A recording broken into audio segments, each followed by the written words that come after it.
Grace Point Daily Podcast. Pastor Jeremiah, how's everyone doing today?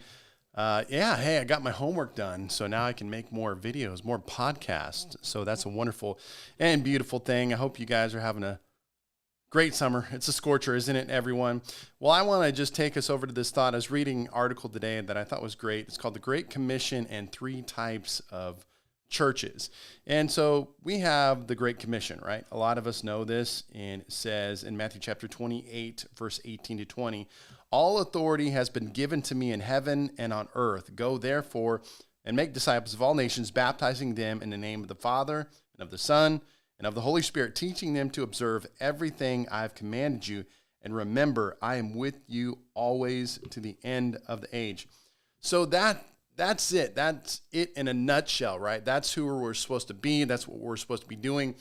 And even, I do find that rather interesting as someone who has read different leadership books and as a pastor, and I've been to conferences and, different leadership things where they're always like, know your purpose and mission and have it well defined. And I understand that very much so, and I've done that personally.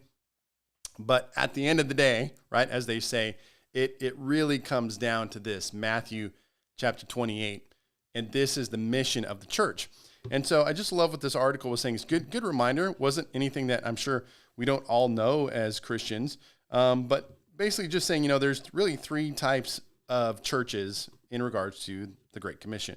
Bouncing back over, this is from churchleaders.com. If you guys like Church Leaders, one of my churchleaders.com, great website that a lot of quick little articles you can check out. But the first one is those who focus on the first half.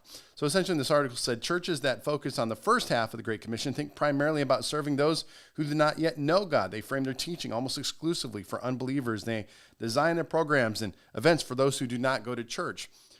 It could be a wording that I don't know if it's super cool to use anymore, but seeker sensitive, model where, everything is about in the church is about the lost, bringing in new people, etc. And that is part of the Great Commission. And we should do that. And, the reality is as churches and leaders, maybe we do one better than the other. But what he's bringing up here is just simply saying that sometimes we can get so focused on that, that we can forget to do the other half. And let me actually just bounce over to the second part of this article, church number 2, or type of church number 2. So there's those who focus on the first half, reaching people, getting people saved, new believers, those who don't go to church. And then there's those who focus on the second half, which is making disciples of all nations, right? So we can get stuck on that a little bit. And then we forget that, the goal is, church, it's this battle, this raging battle. I've heard this argument before. Is church for believers or unbelievers? And really it's for believers, but it's kind of for both, right? So anyway, you can get so focused on the first half that you forget about the second half. We get so focused on the lost, evangelizing, that we forget about discipleship, right? So we can get conversions, people saying a prayer, but they're not really living the life. And then the flip side, we can get so focused on discipleship, then we get maybe a little bit inward focused, or now we lose the sense of evangelism, reaching the lost, the global mission of God. So the third type of church